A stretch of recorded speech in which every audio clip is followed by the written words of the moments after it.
My own children slid a folder across the table and asked me to sign over my 720-acre ranch, the home where I raised them. The land their father and I poured decades into it had been reduced to a line on a page that said I could stay in a guest room if I behaved.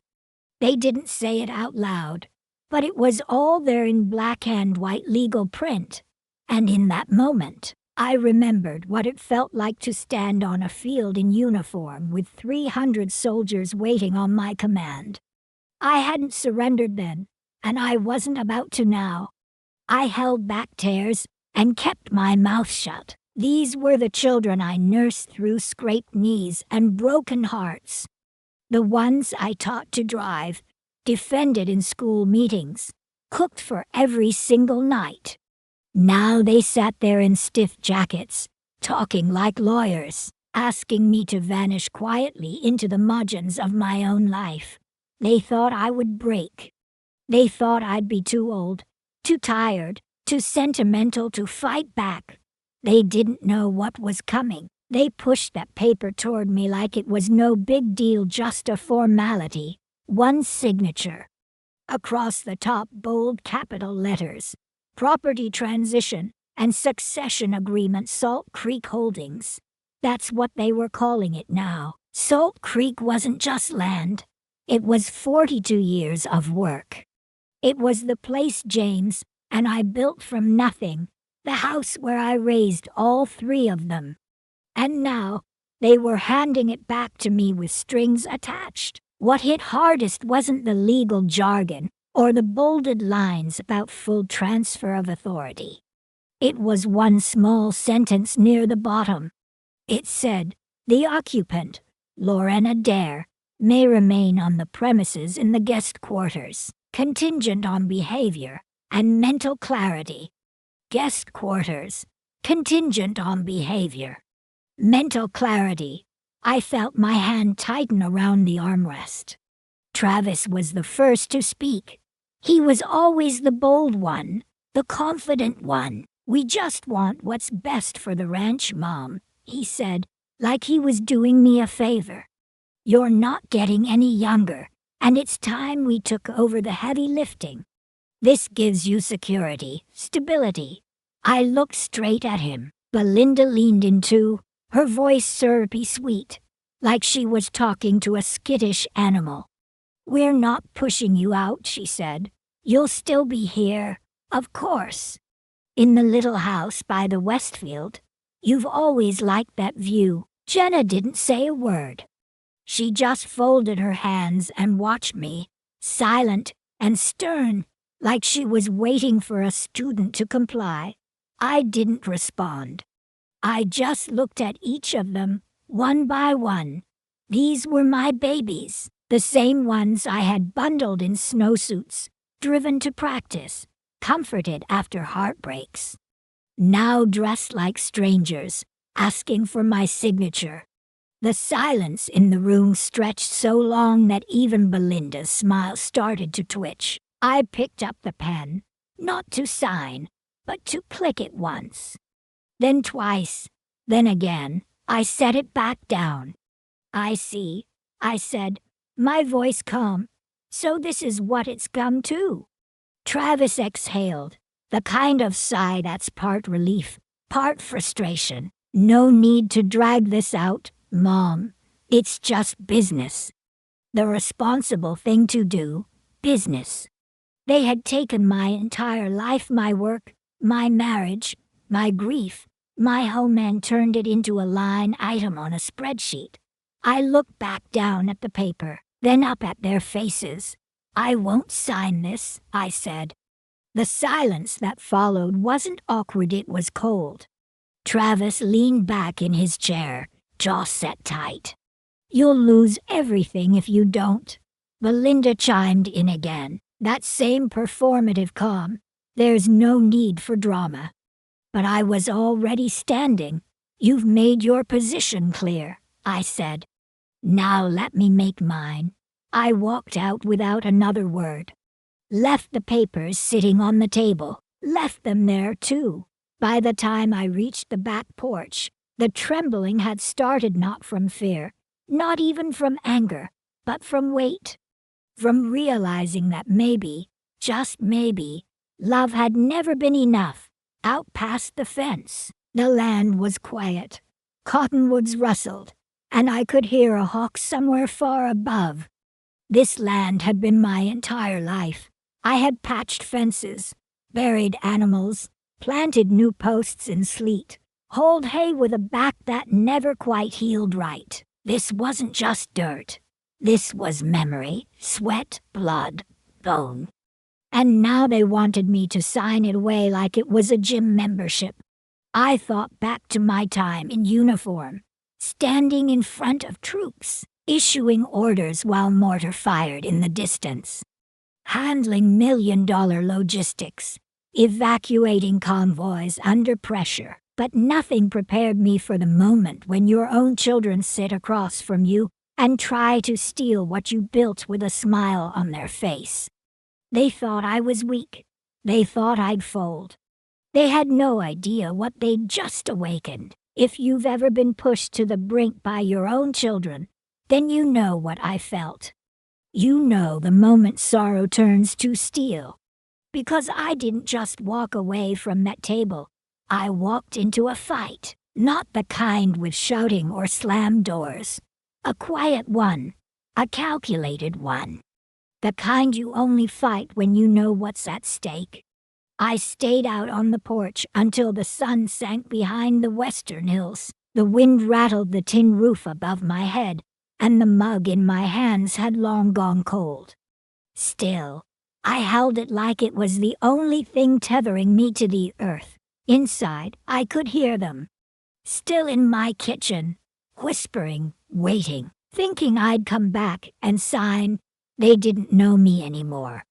I stepped off the porch and walked slow, past the flower beds I replanted myself last spring, past the barn I helped rebuild after the storm in '09. I followed the old fence line to the gate and leaned there, arms folded. The western pasture had turned gold in the fading light. Horses grazed in loose clusters. Heads low, tails flicking. The silence was sharp. I had given this land everything.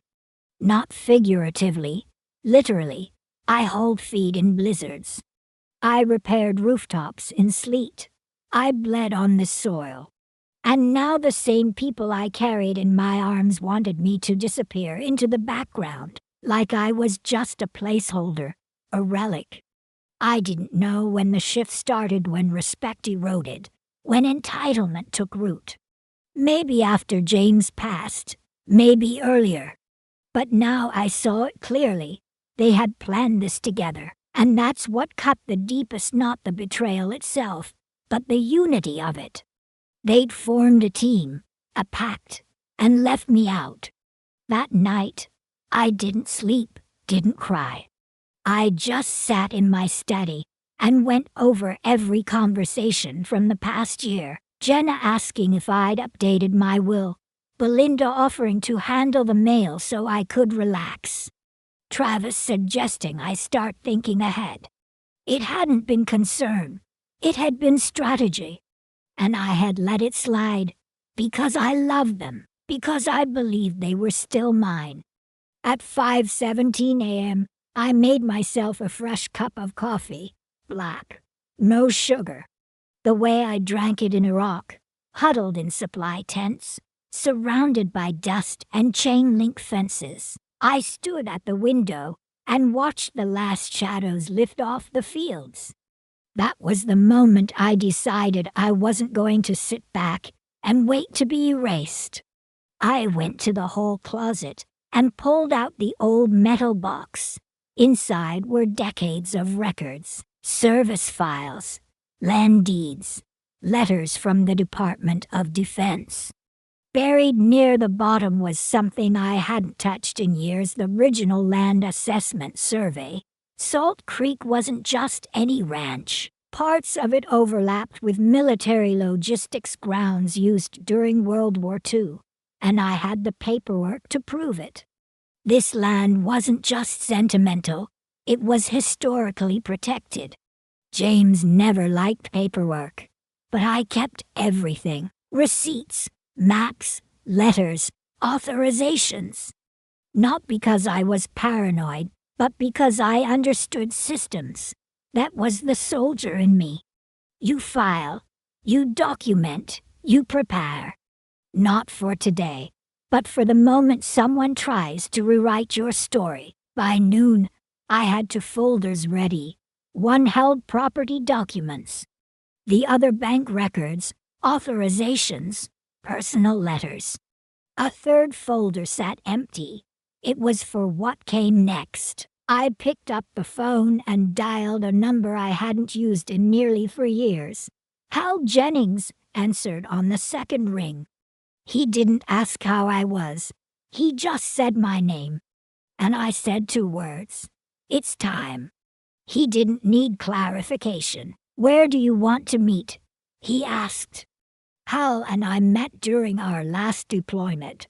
He was a logistics officer too. Said I had the sharpest mind in the unit. I said he had the best instincts. He retired a few years before me and moved out near Laramie. Lived like a man who'd seen enough war. But now, he was going to help me win this one. By sunset, I had made a list, short and to the point. People I trusted, people I didn't, steps I would take. This wasn't going to be about vengeance or anger. It was about precision and resolve. They wanted a battle of documents. They were about to remember who taught them how to fight in the first place. By the time Hal's truck crunched up my gravel drive, I had everything laid out on the kitchen table. The heat of the afternoon still clung to the floorboards. I hadn't opened the front door all day. I didn't want to risk seeing them again. Hal walked in without knocking. We were too old for formalities. He looked broader now, grayer, but he still carried that steady calm that only comes from years in uniform. No hugs, no small talk, just a nod and a seat at the table. I slid the folder labeled Salt Creek Legal History across to him. He opened it, flipped through slowly, then stopped at the survey map stamped in red by the Department of Defense. He let out a low whistle, then looked up at me and said what I already knew. "This land isn't just yours," he said. "It's protected. That matters."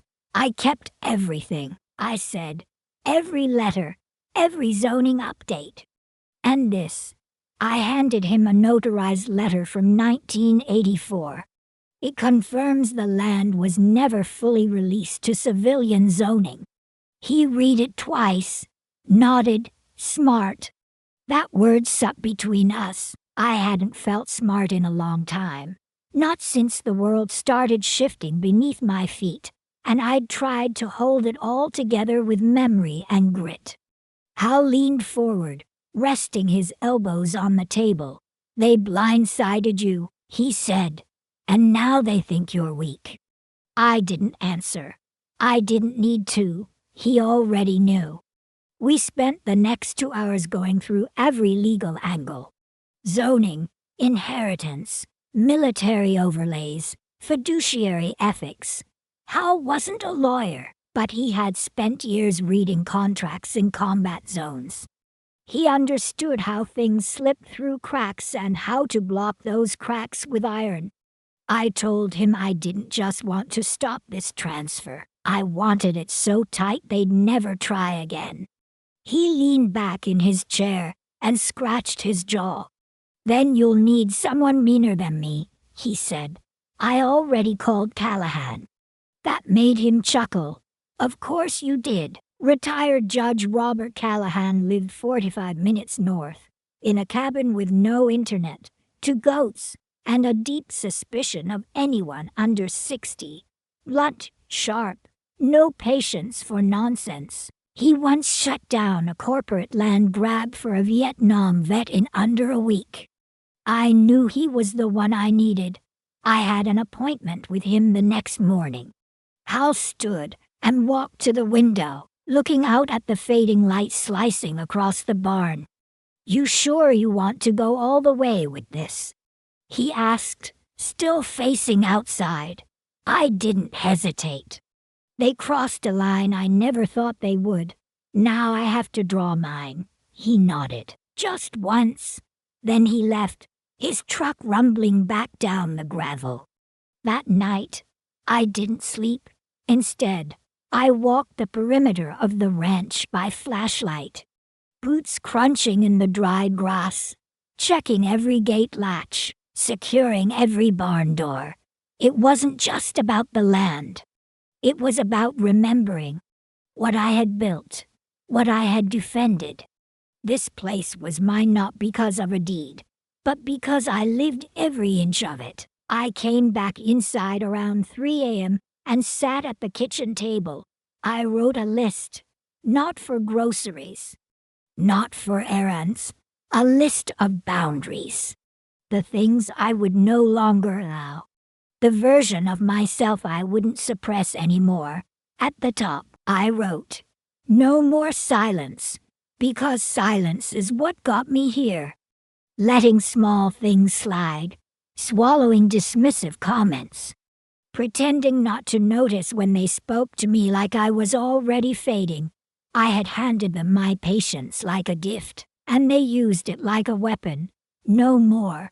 The next morning, I drove to Callahan's cabin. The road twisted through pine and shale. The heat hadn't broken. When I pulled in, he was already on the porch with 2 mugs of coffee. No smile, just a nod toward the empty chair beside him. "Hal filled me in," he said. "Let's see what you've got." We spent 3 hours at his dining table. He read every document I brought, asked questions like a surgeon, not just about what was there, but what was missing, took notes on a yellow legal pad like he was planning a war. When he got to the clause about mental clarity, he stopped, tapped his pen on the table. "They want to control the narrative," he said, "make you seem unstable. That gives them leverage." Then he tapped the service letters and commendations I'd included. "But this," he said, "this shows leadership, strength. We can flip it." "I don't want pity," I told him. "You won't get pity," he said. "You'll get respect after we flatten them." By the time I left his cabin, we had a plan. Legal counters, a formal response, public positioning, if necessary, and quiet warnings sent to the right offices. No theatrics, just strength channeled and silent, the kind they'd never see coming. Driving home, windows down, I felt something stir in my chest. Something old, steady, my spine straightened without effort. I hadn't signed their papers, but I had just started writing something far more powerful, my own. The next morning, when I pulled into Callahan's driveway again, he was already waiting.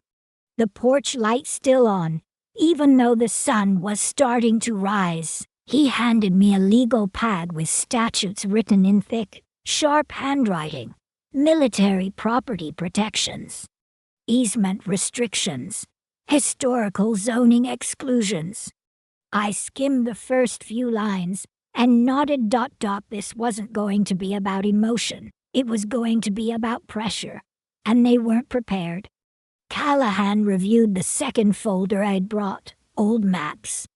Zoning board transcripts from 1993. A letter from the Wyoming Veterans Affairs Office confirming Salt Creek's designation as a low-risk reserve area during peacetime. It wouldn't win every case, but it would create enough confusion to freeze everything, and all I needed now was time. Callahan leaned back, chair creaking. "You want legal pressure," he said, "but what you really need is public heat." I nodded. I know who to call. Her name was Martha Green, ran a small-town paper with sharp headlines and cleaner ethics than half the state house. She had a section dedicated to elder rights and rural justice. We disagreed before she once criticized a road expansion project I supported, but she never misquoted me. She had principles, and now I needed those principles. That afternoon, I picked up the phone. No assistant, no email, just voice to voice. She answered on the second ring. I told her what had happened. No tears, no drama, just facts. My children had gathered around my kitchen table and asked me to hand over my land. They had added a clause questioning my mental capacity. They'd implied it was time for me to go. I told her about the military land history, the zoning holdovers, the letter from Veterans Affairs, and the silence in that room when I read that clause aloud. Martha didn't interrupt. She never did. When I finished, she said just 6 words. "I'll be there in the morning." True to her word, Martha showed up at 9 a.m. sharp, notebook in one hand, a small recorder in the other, and 2 black coffees balanced in a cardboard tray. She didn't ask to come in. She just stepped through the doorway like it was her own home and sat down at my kitchen table, the same table where my children had tried to disappear me. We talked for 2 hours. She asked about my service, James, Salt Creek, the history of the land, and the slow unraveling of my children's loyalty. I gave her everything, except the tears. Those stayed locked behind my ribs. When she left, she carried a copy of the military map and a folder filled with documents. I didn't hear from her for 2 days. While I waited, I got to work. I called my accountant. I went to the bank to freeze co-signed authorizations still tied to my name. I dug up old emails from Travis suggesting we streamline the deed process. I flagged and archived every one. The more I worked, the calmer I became. This wasn't about revenge. It wasn't even anger. It was command, discipline, what I'd trained for my whole life. In logistics, you don't wait for disaster. You build systems that survive it. That's what I was doing now. On the 3rd morning, the article dropped. It hit the paper's website before sunrise. The headline was short and sharp. Asterisk, asterisk, veteran ranch owner pressured by children to surrender historic land, asterisk, asterisk. The subheading struck harder. Asterisk, asterisk, mental competency clause raises red flags on elder coercion, asterisk, asterisk. It didn't spread like wildfire. It spread like something quieter and more dangerous. Local outlets picked it up. A state paper ran a Sunday segment. Then the comments started rolling in. People I hadn't seen in years, VFW chapter members, churchgoers, feed store clerks reached out. My name meant something in this town. It meant grit. It meant legacy. It meant work that didn't quit when the storms came. I didn't say anything publicly. I didn't need to. The truth was doing all the talking.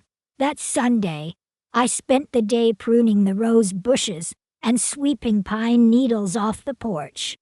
I saw Belinda's car roll past twice. She didn't stop. Good. By Monday, Travis called. I let it ring. That evening, Jenna sent a text. "Can we talk? Just us. No drama." I powered down the phone. They'd already had their chance. I had no interest in teary half measures. That night, I met Hal at the diner just off Route 14. He was already there with a fresh cup of coffee, and the article folded neatly beside him. The waitress gave me free pie. The owner patted my shoulder and said, "Good for you, Lauren."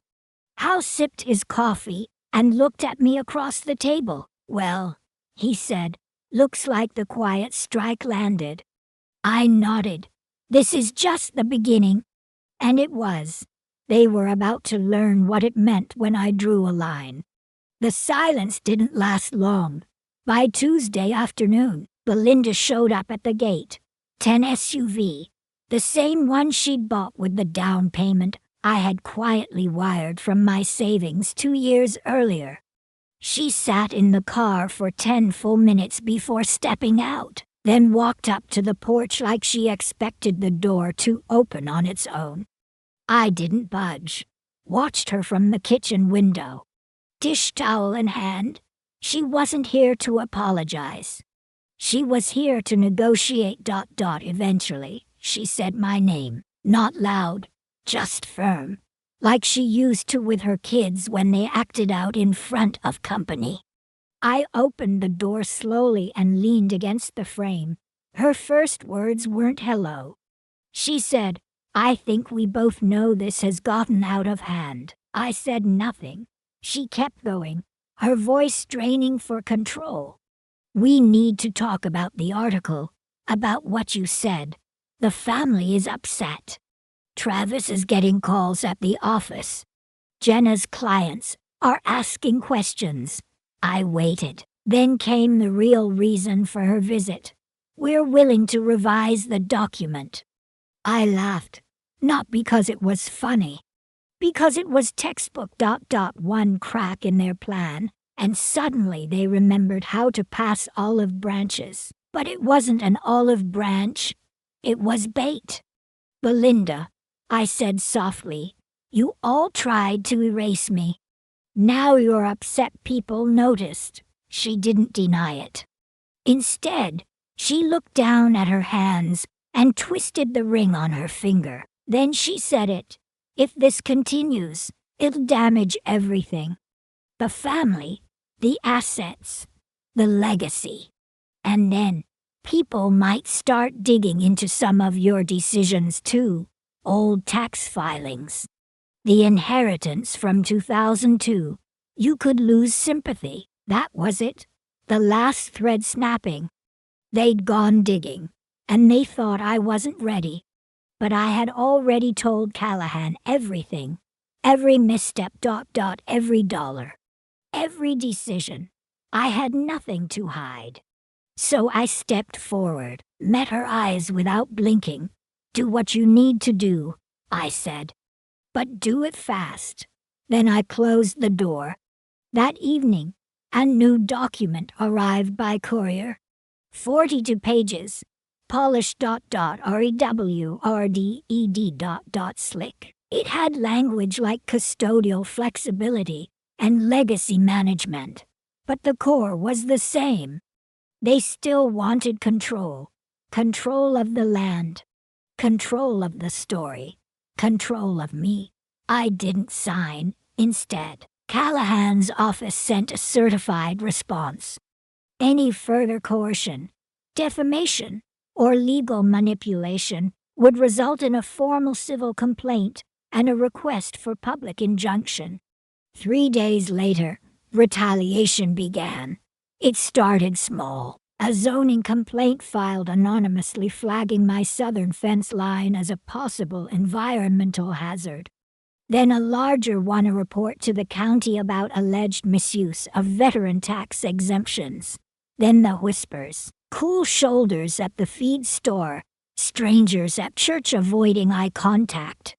Phone calls not returned. But it didn't sting. Not the way they meant it to. It sharpened me. I met with Martha again off the record. She asked if I wanted to go public with the retaliation. I shook my head. "Not yet," I said. "Let them overplay their hand." And they did. Travis went too far. He tried to access one of my old bank accounts, an account tied to agricultural subsidies for the ranch. He used credentials from years ago, but I had changed them. The bank flagged it within the hour. They called me directly. I reported it, not just to the bank but to a friend in the sheriff's office. No charges yet, but enough to send a message and document the attempt. That night, I slept with the windows open. The Wyoming air rolled in cool and sharp. The windmill creaked outside like it always had. Some things still turned, even when no one gave them permission. I wasn't fighting for revenge. I was fighting to stay. To prove that a woman who served in uniform for 30 years, who buried her husband beneath a cedar tree out back, who raised 3 children in one home, was not someone you could rewrite when it suited you. 2 days after the bank incident, I found an envelope tucked behind the regular mail. No stamp, no return address, just a cream-colored fold of paper, placed there intentionally. Inside was one line, typed clean, asterisk, asterisk, they're planning to sell the ranch behind your back. A beer is already lined up, asterisk, asterisk. No signature, no clue who sent it, but I didn't need a name to believe it. My children had already made it clear that my life was now a business transaction to them, one they intended to close with or without my permission. I sat at the kitchen table for a long time after reading that note. Didn't panic, didn't cry, just listened. The refrigerator hum, the ceiling fan ticking, the wind brushing against the siding like an old friend whispering, "You're still here." Then I made another call to McKenna. She had been checking in on me since the start. Retired Air Force ... now, and a state consultant. Smart. No dash nonsense ... reliable. She and I had served together once years back in Nevada, and she was one of the few people who never flinched when the truth got heavy. I told her what I'd received. She didn't gasp or dramatize. She just said, "I believe it. You'd better come by." Her office sat in a modest strip between a tax prep joint and a tractor supply store. It smelled like cinnamon and copy paper inside. We sat down. She had the property database pulled up before I finished talking. "There," she said, pointing to her screen. "Filed 3 weeks ago. An exploratory inquiry from a private equity group out of Denver. No listing yet, but the ranch was flagged in their internal documentation. But the land's not for sale," I said. She looked at me like a tactician studying a war map. "Not publicly," she said, "but if your name isn't clean on every parcel, if any of the kids moved partial ownership, or filed financial requests tied to your trust, then they may be staging a transfer. All it takes is one forged signature, good enough to pass in front of a sleepy clerk." I sat back and exhaled slowly. "How do we stop it?" McKenna didn't blink. "We don't stop it," she said. "We expose it." Then she laid out the steps like a battle plan. First, a forensic review of every landholding and deed transfer from the past 6 years. Then, legal holds to block any sale without notarized, in-person consent from me. She had the right contacts. Not at slick downtown firms, but in quiet county offices where people still believed in hard copies and handwritten ledgers. By the end of that day, she'd placed a freeze request on the parcel numbers tied to Salt Creek and initiated a title integrity review with a regional authority. That's why women like McKenna lasted in the service. They didn't just fight. They planned. They watched. They dismantled danger quietly. On the drive home, the clouds gathered over the western hills in long gray streaks. But the land didn't feel threatened. It felt awake. That night, I walked the boundary fence again. I hadn't done that in years. The wood was still rough under my hand. The barbed wire caught the dusk light like a thread of warning. And with every step, I remembered those first weeks after James died. How the silence in the house nearly swallowed me whole. How I thought I might not survive the empty space where his voice used to be. But I did, and I would again. 2 mornings later, A red pickup rolled into my driveway. It wasn't Jenna, wasn't Belinda. It was Grace Weston James's old colleague from back in the day. I hadn't seen her in almost 10 years. She hopped out with the same sharp stride she always had. Her hair was silver now. Her jacket bore the patch of a conservation trust I didn't recognize. "I saw something and thought of you," she said, holding out a manila folder. "James talked once about protecting the land in case the family ever tried to split it." I opened the folder. Inside were notes in James's handwriting. Zoning maps, sketches, a draft letter to the Department of Agriculture proposing a long-term conservation easement. He'd never filed it. He said he didn't push it because you were still grieving, Grace said gently. But I think he knew. One day this land might need to be protected from your own. I didn't speak. Couldn't. My throat tightened. This unexpected safeguard, drawn by the hands I used to hold, was more than a legal lifeline. It was love. Grace stayed while I read through the pages. She explained the easement. If I filed it, Salt Creek would be protected from sale or development. Permanently, it would stay whole, it would stay wild, and it would stay mine. No equity group could touch it. No child could use it as leverage. No beer could draw up a deal behind closed doors. You wouldn't lose the ranch, she said, but you'd put a wall around it that they couldn't breach. I sat in silence long after she left. That night, I read James's notes by lamplight. His cursive was still steady, still sharp, and it felt like he was still speaking to me, still watching, still protecting. And I whispered to the empty room, "All right, James, I hear you." It was time to act. I invited them all over that Friday night. Not for reconciliation, for reckoning. It was early November, and Wyoming had begun to scrape the warmth off the bones of the land. I lit the fireplace, not for comfort but for memory. The scent of pine wood always brought James back to me. The long dinners, the laughter, boots by the door, chili bubbling on the stove. I set the table like I used to when the kids were little. No paper plates, bone-white porcelain, linen napkins folded into cranes. The dining room glowed gold under the lamplight and candles. It looked like home, but it wasn't their home anymore. Jenna arrived first, punctual, as always. Tightly wrapped scarf, a smile that didn't reach her eyes.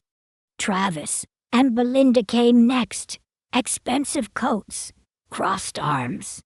Faces like they were humoring me. McKenna was already upstairs waiting. She wouldn't join dinner. Her part would come later. No one asked why I'd invited them. They already knew. We sat. I passed the cornbread. They passed it around like a chore. We ate in silence broken only by fake laughter and fork clinks. Then I stood. The air changed. The fire crackled. "I found the draft," I said. "The conservation easement James wrote." No reaction, just a glance from Jenna and a clearing of the throat from Travis.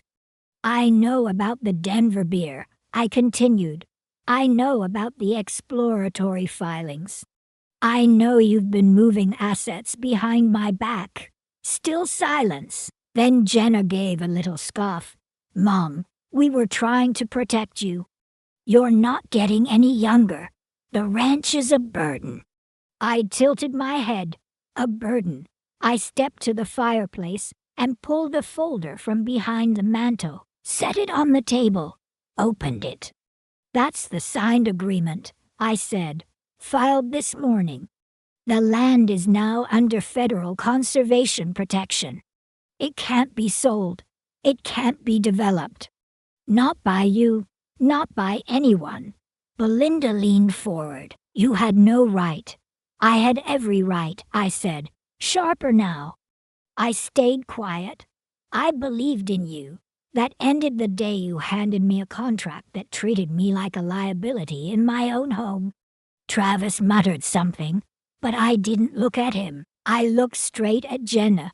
I know about the forged financial documents, the secret loan request, the attempt at power of attorney, the false signatures. And for the first time, I saw at the cracks, the mask slipping. You think you outmaneuvered an old woman, I said quietly. But I spent 3 decades reading classified reports under enemy fire. I know how to read silence. I know betrayal when it looks me in the eye. I pointed toward the hallway. You need to leave. Jenna stood up, voice rising. You can't throw us out. We're your children. No, I said.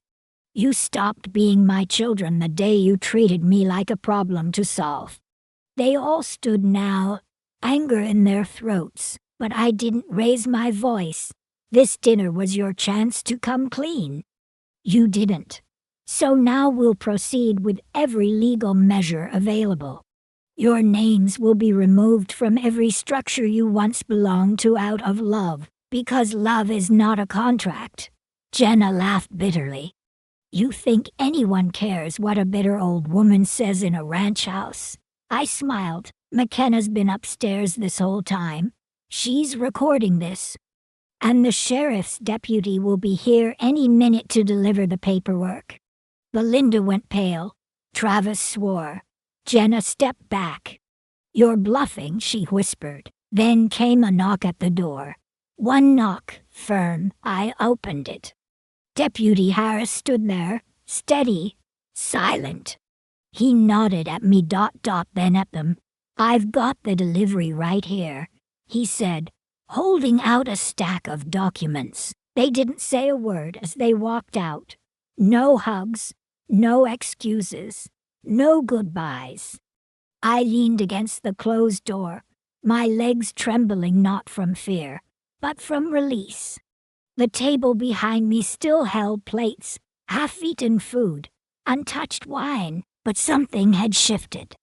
For the first time in years, I wasn't afraid. I was in command. I walked into the kitchen, poured myself a cup of tea, and sat down at the head of the table. There was no rush to clean up.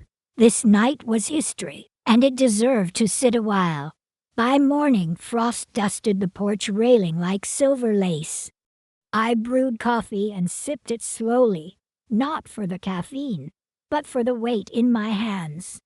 The house was quiet, but not empty, not like before, not like loss.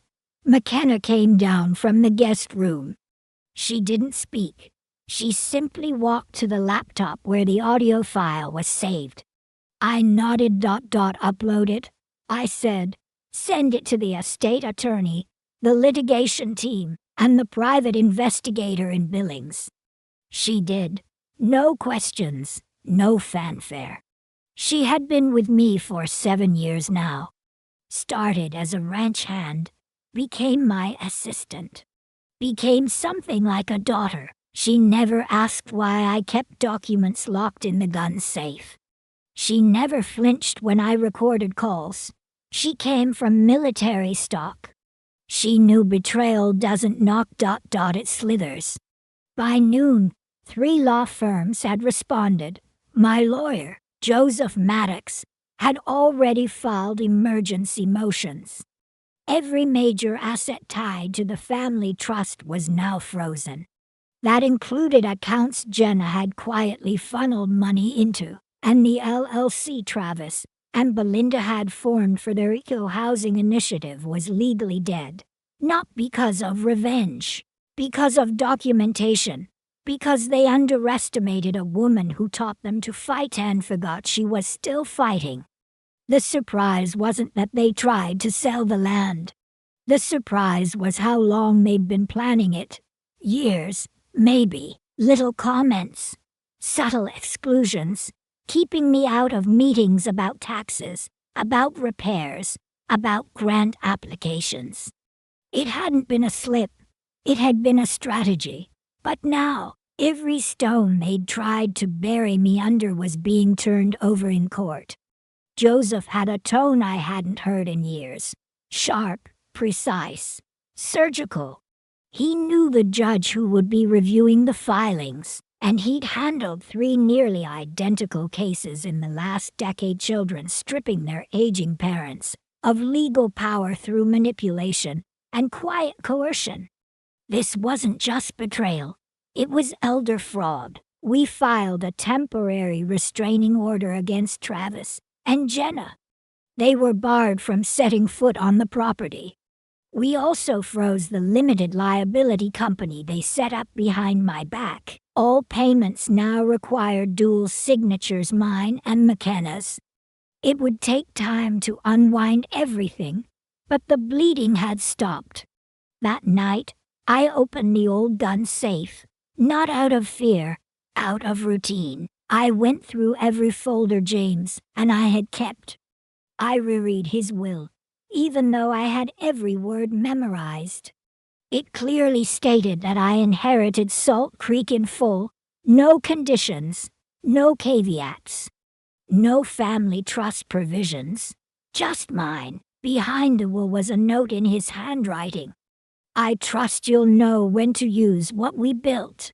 I stood in the doorway of the old barn, breathing in dust and time.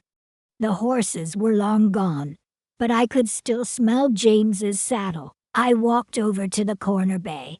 Travis had once tried to turn it into an office.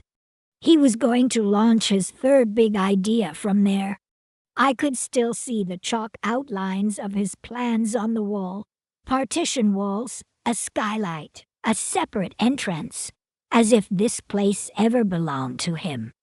The last 3 days had moved fast. Court dates were set.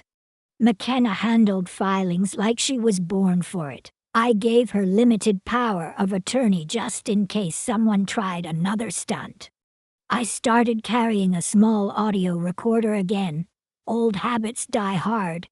That evening, I received a letter from Jenna's attorney. It was dressed up like a peace offering, restorative mediation, preserving family unity. I didn't respond. Instead, I wrote a letter of my own. Not to them, to the State Bar Association. A formal ethics complaint, backed with recordings, emails, testimony from Deputy Harris and McKenna. Let the law decide how far they'd gone. The house was still, but the silence felt earned now. Every protection was in place. Every rotten root had been cut. And for the first time in months, I slept through the night without checking locks, not because I felt safe. Because I had stopped pretending the danger wasn't real. It had lived under my roof. Now it lived in the open where it belonged. Then came the invitation, a pale envelope, my name in Jenna's perfect handwriting. Inside, a dinner card, Prescott House, 6:30 p.m. Friday, a fresh start. I stared at it for a long time, not because I didn't understand what it meant, because I understood exactly what it meant. Jenna had always used polish as a weapon, polite tones, professional fonts, smiling words designed to rewrite history. Her idea of a fresh start usually meant I was supposed to forget the past, but I accepted, not out of hope, out of strategy. I had already rewritten my will. The new trust was finalized. Joseph Maddox had it all in review. I needed them to believe I was bending. I needed them to relax. McKenna drove me to the edge of their driveway and waited. If I didn't call within 3 hours, she would activate the failsafe. Contingency letters to the sheriff, Joseph, the title office, backups of everything. I walked the gravel path alone. Inside, everything looked staged. Candles, holiday china, place cards, They'd rehearsed this. Jenna greeted me with a stiff smile. Travis poured wine. Belinda gave me a hug that felt more like theater than warmth. We made small talk, canned laughter. A few lines about James, like seasoning sprinkled over spoiled food. Then dessert came, and so did the reveal. Jenna cleared her throat. We've been thinking about how to move forward as a family, she said. Travis nodded. We talked to a mediator, someone who understands generational conflicts. Belinda leaned in.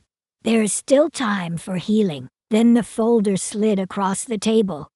New font, new margins, same poison. They still wanted the ranch, still wanted management rights, still wanted to reduce me to a residential tenant. Sign it, Jenna said. Tonight. Let's start over. I took a long sip of water, then reached into my purse and pulled out a folded envelope. This is my final estate plan, I said. Jenna flinched. Travis went pale. Belinda froze. I've converted Salt Creek into a private land trust, I said, voice steady. It will remain protected and undeveloped. The house will be maintained by a foundation in my name, and when I pass, a scholarship will be granted each year to a woman veteran over 60 who wants to study land management or environmental science. Belinda's mouth opened, then closed again. Jenna blinked, stunned. Travis shot to his feet. That's theft, he said. This land is ours. I stood too. It was never yours. Not by law, not by labor, not by heart. The room went dead silent. The documents have been filed. The developers you were working with have pulled out. They know you forged authorizations. The court knows too. Travis took a step forward. Jenna reached to stop him. And then Belinda snapped. We should have done this years ago, she hissed. She was always going to play the victim. Always the war hero. Never the mother. I turned to her, slow and cold. You're right, I said. I was never the kind of mother who lets her children destroy what their father built. And I am no one's victim. McKenna's voice crackled softly in my ear. A small Bluetooth bud tucked under my scarf. Audio recorded. Video feed stable. I've got everything, she said. I didn't respond, just turned and walked out. My hands didn't shake. They didn't follow. Back at the ranch, McKenna was already backing up the footage. Joseph would submit it to the ethics board by morning. The estate judge had scheduled a hearing. 3 donors had already pledged support for the new foundation. Everything that mattered was no longer in their hands. For the first time in a long time, I felt peace. Not as a feeling but as a boundary, and that boundary had finally been drawn. By the time the hearing date was confirmed, their damage had already begun to unravel. What started at that dinner table, it set the collapse in motion. 3 days later, Travis's accounts were frozen. Suspicious wire transfers tied to a shell company in Nevada. Joseph had uncovered the LLC during his trust documentation review. It was supposed to hold equity for a buyout offer on my land. Travis had used a forged power of attorney to set it up. He was caught, not just morally, legally. Belinda, meanwhile, found herself in the middle of an internal audit at the hospital where she worked. A whistleblower had flagged a conflict of interest. She'd tried to reroute a donor grant to a neutral foundation. On paper, it looked independent. In reality, it was run by a close friend of Jenna's and the donor, a woman veterinary enrollee in our land trust program. A contact of McKenna's. Jenna didn't escape either. A quiet letter arrived from family court. They were opening a formal inquiry into guardianship fraud. After James died, she'd filed papers declaring me mentally unfit to manage the estate.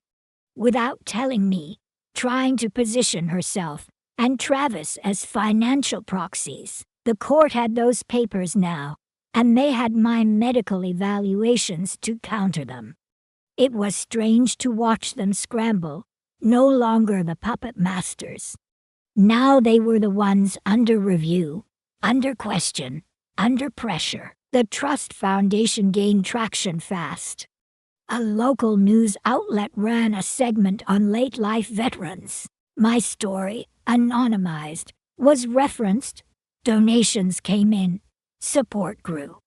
Joseph and I sat in his office one Monday morning, sipping coffee while headlines ticked across his screen. They never expected resistance, he said. No, I replied. They expected silence. That evening, I walked the ranch alone. The air smelled of dry pine and fading sun. Fall had started to creep in. And with it came a stillness I hadn't felt in years. Not the hush of waiting, the quiet of something finished. But closure isn't always final. The knock came late. McKenna answered first, but I was already on my feet. I knew who it was. Jenna stood outside. No makeup, wind-blown hair, a folder in her hands. She looked tired, not pitiful, just worn, like someone who had finally run out of leverage. I need to talk to you, she said. No pretense this time. I nodded, let her in. We sat in the front room. The clock ticked. The fire crackled. She placed the folder on the table, but didn't slide it forward. I talked to our attorney, she began. We know contesting your estate plan won't work. It's airtight. The developers backed out. Travis is facing charges. Belinda may lose her license. I stayed quiet. She kept going. I never hated you, she said. I just thought you didn't see me. I looked up. You spent years making sure I couldn't. She looked down. I understand if you never speak to me again. I was wrong. She hesitated, then added, I love Dad, but I was jealous of how much he trusted you. I tried to take what you had because I thought I deserved it. But I didn't. You earned it. I demanded it. I let the silence stretch. Then I said, do you remember the day I got home from Kuwait? The medals, the ceremony, she nodded. You were the only one who didn't come. I thought I wasn't needed, she whispered. I shook my head. No, you didn't want to sit in a crowd that clapped for me. You only knew how to love people when they needed you, not when they stood tall on their own. Her lips parted slightly, like she wanted to argue. But nothing came. I stood. I forgive you, Jenna, but I no longer include you. Her breath caught. You can rebuild your life, I said, but not inside mine. She nodded faintly, then stood and left the folder on the table. After she walked out, I sat back down and opened it. Inside were photographs. James and me, the day he proposed. Pictures I hadn't seen in decades, missing from the albums. And a note in Jenna's delicate script, for what it's worth. It read, he was right to trust you. That night, I slept without dreams. No war echoes. No courtroom tension. Just sleep, real and uninterrupted. A house no longer haunted by permission. The next day, the house felt different. Not lighter, clearer, like the windows had been washed inside my ribs. I moved through the rooms without dreading what might be hiding behind the drawers, behind the years. But I knew one last conversation was waiting. Travis. He looked up, startled, and for a moment, I saw the boy he used to be. I stepped toward him, gently took the pen from his trembling fingers, and closed the folder. "I don't need your apology," I said, my voice steady. "I need you to understand." I turned and walked out of his office, each step lighter than the last. Outside, the sun had come out from behind the clouds, warming the sidewalk beneath my feet.